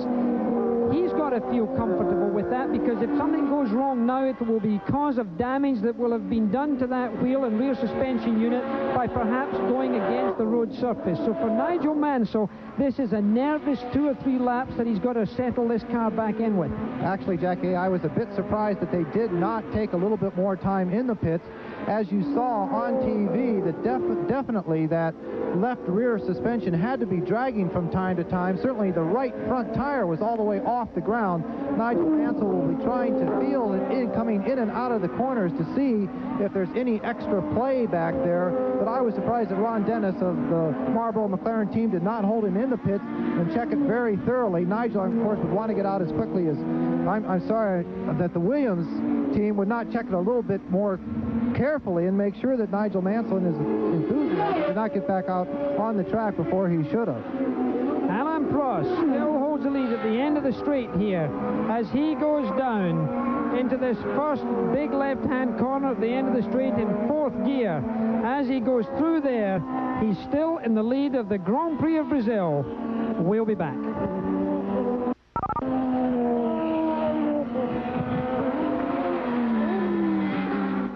We're back at the Grand Prix of Brazil. It's still an Alain Prost benefit at the present time. I have him in my watch here about 30 seconds ahead of Nelson Piquet, who's in 2nd position. In 3rd position right now shows Stefan Johansson, and Ayrton Senna is showing himself to be in 4th place with Berger in 5th place. But I saw Berger looking out of our commentary position right now, getting past Johansson. So it may be that Berger's come up here, and we're going to check our lap chart on that because Berger definitely made a pass on Johansson. One of the Ferraris, incidentally, is heading for the pits. It looks like it's Berger coming in. Gerhard Berger of Austria, wearing the colors of his country on his crash helmet, slipping into the pits and past. Can you get that down there, Jerry? Yes, we're right alongside Jackie, and one of the things that Gerhard Berger has enjoyed today is a big pit stop advantage over his teammates. He's spent at least 15 seconds less on pit road than his own teammates. Well, we are keeping coverage on these pit stops because they are vitally important to the outcome of this race, clearly. Prost now, Jackie, with this tremendous lead. This is the time. We have one of the Brabhams pulling off the circuit. It is Patrese. He is slowing right in front of the pit. I'm sorry, again, we cannot put that on camera for you, but maybe there it is right now. We have Patrese, the Italian driver in the Olivetti Brabham team. He looks like he's going to try and make it right to his team. He pulls up right in front of the Benetton pit, actually. But Patrese with the BMW-powered Olivetti Brabham, certainly out of the Brazilian Grand Prix. It was Patrese who actually passed out several years ago in the heat of the Brazilian Grand Prix. We've also lost Piquet on the winner's stand once in a while during the victory ceremony. He has passed out, and it is now up to lap 49 or lap 50 that the heat takes their toll on these drivers. Prost certainly seems with a 31-second lead, he can ease himself off a little bit, conserve a little bit of energy, but still Piquet has set 2 new track records or fastest laps in this race over the last 10 laps. So Piquet, even though he's 31 seconds behind, is not giving up. As long as those tires will hold up, he will certainly be just as quick as he has ever been here in Brazil. But now, let's watch the heat, let's watch the fuel. So we only have five cars on the lead lap, and you can see the emergency crews trying to eat the Brabham off the racetrack there. There's so many of them out there, these Brazilian helpers, that they may just eat it away because there's nowhere else to put it. They're trying to push it down the front stretch.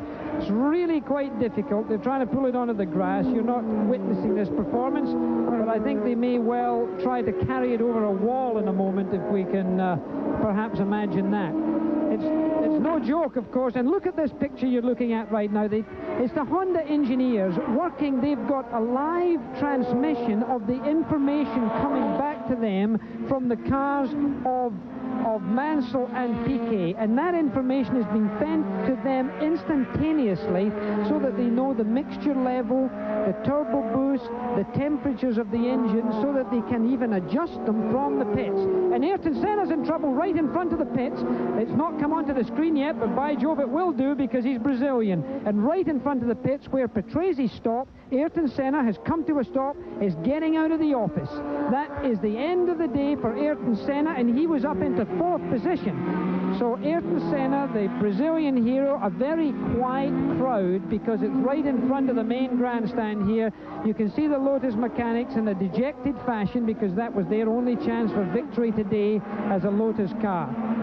Well, we've lost both the 4th place car as Ayrton Senna walks back, takes the balaclava off, looking for his pit to go over the wall. Jerry, can you see Ayrton Senna down there? Walking back to his pit right now. They're pushing his car the other way. He's going to have a word or two with his crew. It's been a very frustrating day and an especially frustrating finish.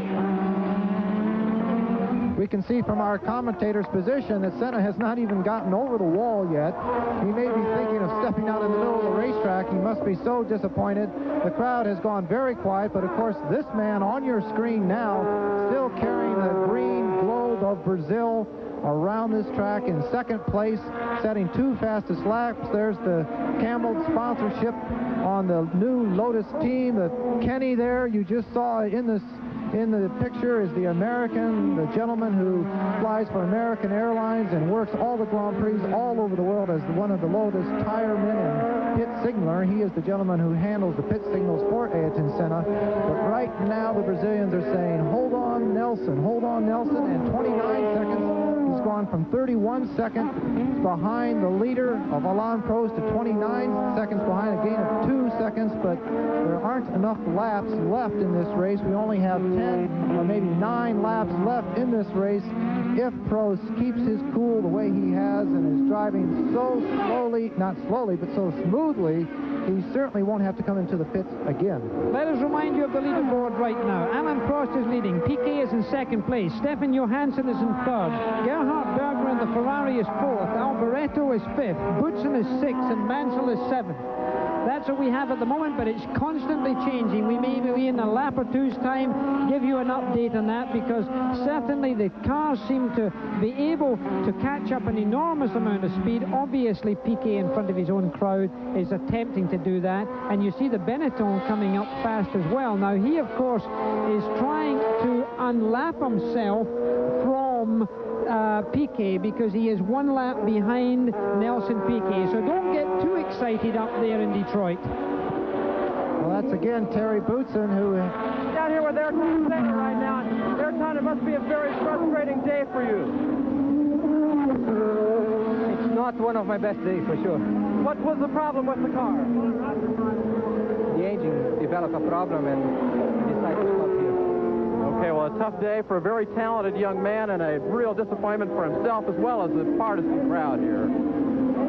Well, he decided to stop there because he doesn't have very much walking to do. Very sensible young man. If the engine's giving trouble and it's going to stop anyway, you may as well stop by your pit.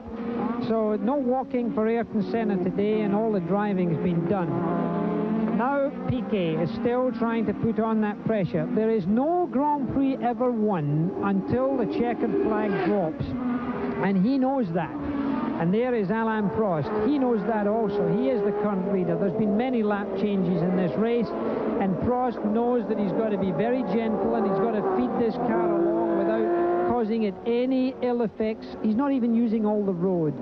Again, he's driving with that wonderful intelligence that has brought him already 25 Grand Prix victories.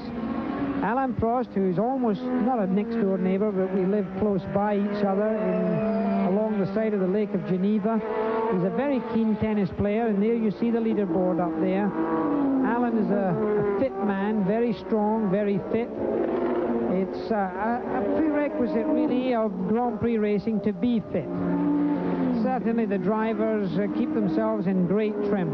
Alain Prost leading the Grand Prix of Brazil, and we'll be back after this.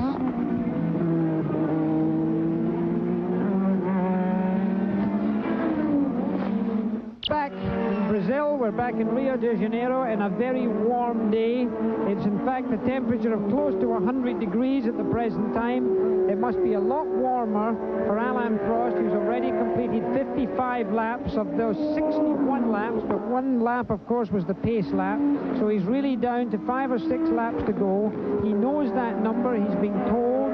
Cars out of the race are Teo Fabi, Nannini, Warwick, Campos, Brundle, Senna's out, Cathy is out, Cheever is now out, Patrese is out, and De Cesaris is out. So those cars are out of the race, still running, of course, the balance of the field.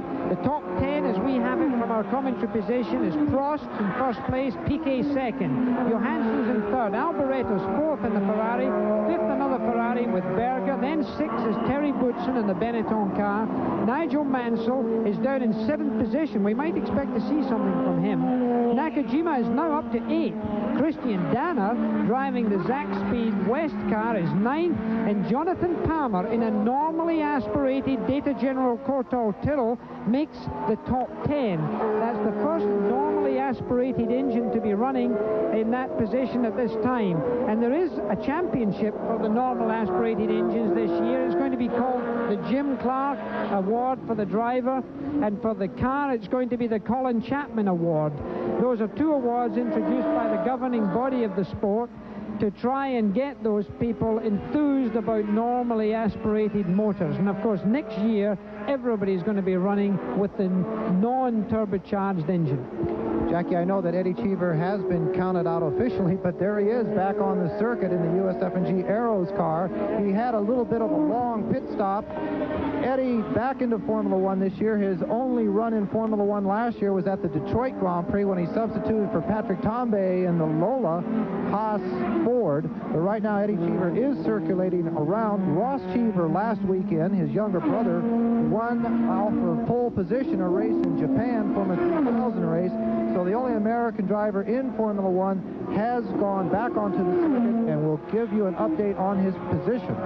Well, he was in fact in the pits for 10 laps, was Eddie Cheever, so therefore I don't think he'll expect to do particularly well in this. Alain Prost, again, as I say, nursing this motor car home, being very gentle with it, as Prost can be, a man of average height, as I call it, a very small man in other people's minds, but my goodness, is he large in talent.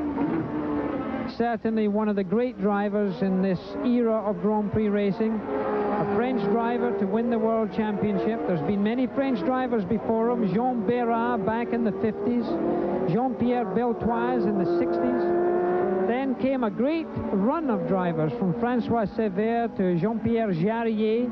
There was Jabouille. There was many of them. In fact, at one time there were 7 Grand Prix drivers of French nationality making up a grid. Alain Prost is the one that has certainly brought more honor to the red, white and blue of France, the tricolour, that he's waved proudly as a great ambassador to the country all around the world. He's a spokesman for motor racing. He's just become the president of the Grand Prix Drivers Association that fell asleep for many years and now has been brought back to life. Alain Prost is going to be that man as president. Nelson Piquet, you had a brief shot of there, who's in second position.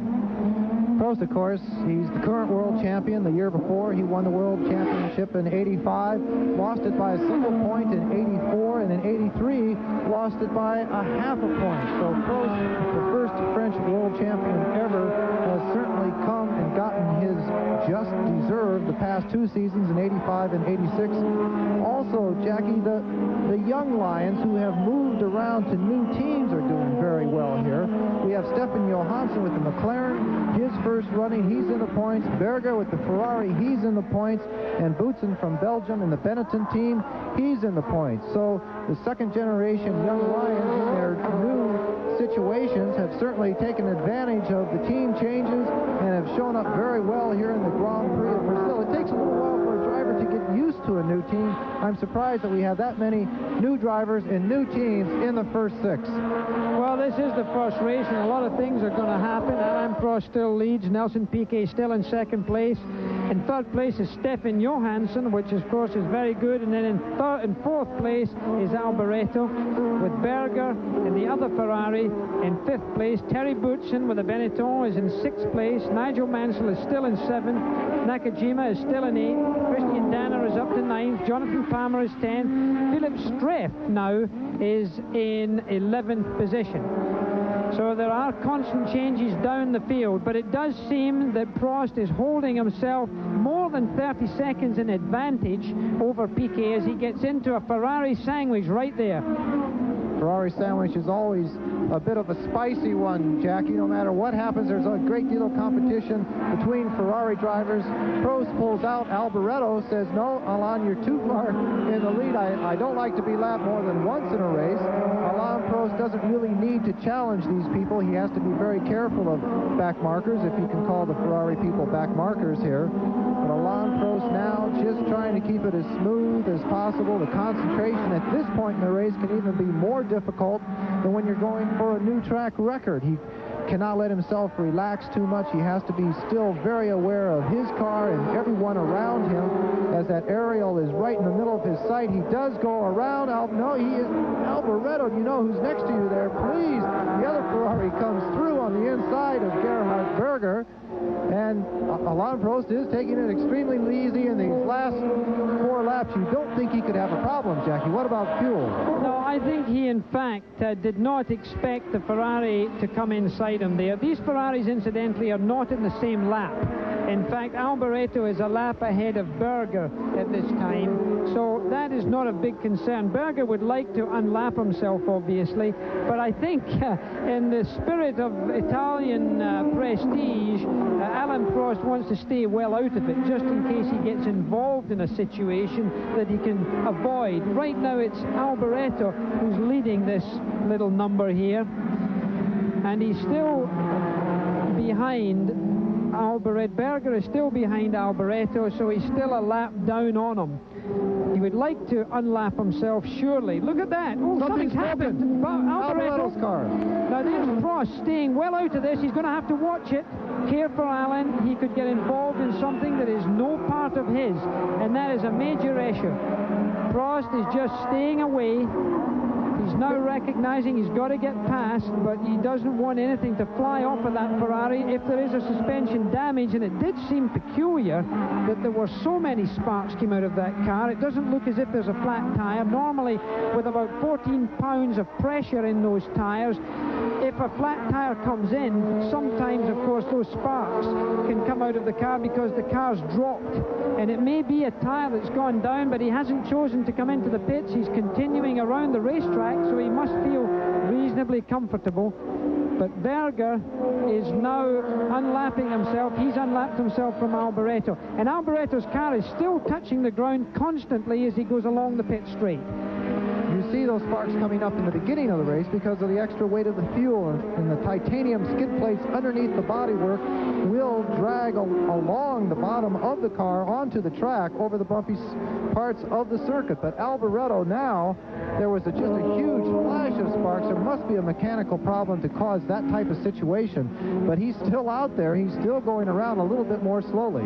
Well, in all of that excitement, we did not tell you it's only 2 laps to go in this Grand Prix of Brazil. Alain Prost is going for his 26th Grand Prix victory, which will put him above everyone else, including Jim Clark and Fangio, and he's only got a couple more to better my 27. So Alain Prost has driven a masterful race, very smoothly, very intelligently. McLaren and the TAG-Porsche engine can count themselves very fortunate indeed to be so well organized this early in the season with a new car. That shows the kind of dedication. It is big money. There's probably $15 million in their racing program for 1987, and that's no small money when you consider that a kart IndyCar program might be costing about $5.5 million with the most expensive team. Here is another $10 million on top of that. But technologically, it's so far advanced. Alain Prost crossing the start-finishing line one more time. Our Olivetti computer says 59 laps, but that is always 1 or possibly 2 laps behind. We were thinking that there was a possibility of him actually taking the checkered on that lap, but here in Brazil they are definitely giving him 1 lap. I think he's going to get the checkered flag on the next lap around. I think you're going to see this checkered flag coming out. The man is standing in front of the barrier. We can see that. Alboreto, incidentally, did not come round. We talked about his car bottoming out. You just saw it parked there on the side of the circuit. And he has stopped. Sad one for Alboreto because he was well placed. He was up into 5th position, so that brings Boutsen up into 5th. And now Alain Prost continuing down the main straight. Alain Prost finding his way around to get this checkered flag. He passes our commentary position. He has half a lap to go as he goes round the long right-hander in 4th gear, steadily in 4th gear. He won't bother passing those slower cars. Oh, he goes over the curb. Naughty Alan. In this last lap, he mounts the curb, probably a little bit thinking of other things. Very slow car coming into the pits as Eddie Cheevers in the Arrow. An engine looks as if it may have blown very close to the end. And look at this little wrestle in front of Prost. Nakajima doesn't want to give up on the last lap.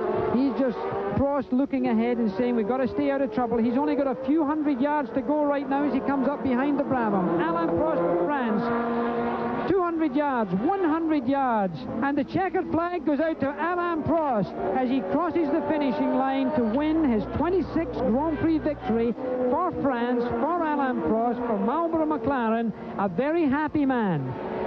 Wonderful performance by Alain Prost. Nelson Piquet and the press and everybody are crossing the racetrack without this race being finished. There's a lot of people right on the racetrack right now. Nelson Piquet has still not come in. Neither, of course, has any of the other finishers. We're waiting for Piquet as he comes round the final corner. Alain Prost waving to the crowd. Alain Prost is waiting. McLaren. And now there is Nelson Piquet taking the checkered flag, and the Brazilian crowd go mad. They're waving their flags in their arms and they're clapping. nice shot of Nelson Piquet there. Well, he did the second best thing he could have done today, finishing second. But also, coming across right now, Stefan Johansson, his first time in the McLaren, coming in third. So the first three, Prost, Piquet, Johansson. Jerry Garrett has Crichton Brown of the McLaren team in the pits. Well, Crichton Brown being congratulated by Joe Ramirez, the team manager. Crichton, you fellows have certainly done your homework over the winter. It's obvious from this race. Well, we're very happy to have got both cars home so well up the field and for Alain to have won yet another Grand Prix, and I just hope that this is going to be perhaps the pattern for the rest of the year. It's been so calm, cool, collected, everybody's doing their job, just like a perfectly choreographed dance, as we said earlier. Well, it's the only way you win in motor racing is to keep it cool and try and keep the job on the, going along the way it should be. Did you set up with the idea that the race is the important thing, that the qualifying is not that important in this race? This is the consistent strategy which we've followed for the last 4 years, and I just think this proves perhaps that it's the right strategy. Certainly does. Thank you, Crichton, and congratulations. Well, there you hear a very cool, calm and collected Brit. The British mentality not to get excited, as of course that team get first and third place. Crichton Brown also has the largest pig farm in Brazil, Jackie Stewart. So yes, he is a Brit, but he spends most of his time outside of England. Look at those photographers right in the middle of the track as Alain Prost comes in from our helicopter shot here. Let me run down the top 10 for you. Alain Prost wins the Grand Prix of Brazil. Nelson Piquet is second. Stefan Johansson and the other Marlboro McLaren is third. Berger in the Ferrari, his first race from Ferrari, finishes in fourth position. Remember, Alboreto dropped out with about 2 laps to go. Terry Boutsen with a Ford engine Benetton car picks up World Championship points, 2 of them for finishing fifth. Nigel Mansell, he finishes sixth. Alboreto officially, we think, finishes seventh, although out of the World Championships points. Nakajima is eighth. Jonathan Palmer, Christian Danner is 9th, and Jonathan Palmer is 10th, as Nelson Piquet drives slowly in to the pit area, and he's coming in to take this second place. Stefan Johansson's behind him. Tremendously excited crowd here in Brazil. We'll come back to you with more information after this.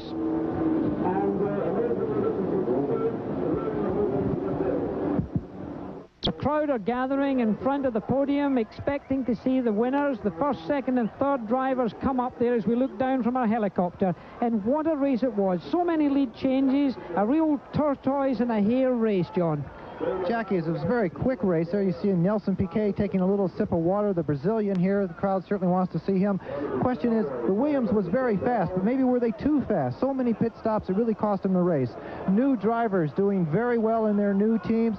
3 new driver combinations in the first 6, and Alain Prost still on the top, still with McLaren. His victory here in Brazil shows that McLaren is still the force in Formula One through the race distance. Well, Mansell Roger, the man who owns McLaren right now, he's down here, and he must be a happy man, first and third. Let's look at the top 10 here. We'll give you the top 6 showing, and that is fact. Alain Prost winning the Grand Prix of Brazil. Nelson Piquet of Brazil finishing second. Stefan Johansson driving the Marlboro McLaren from Sweden is third.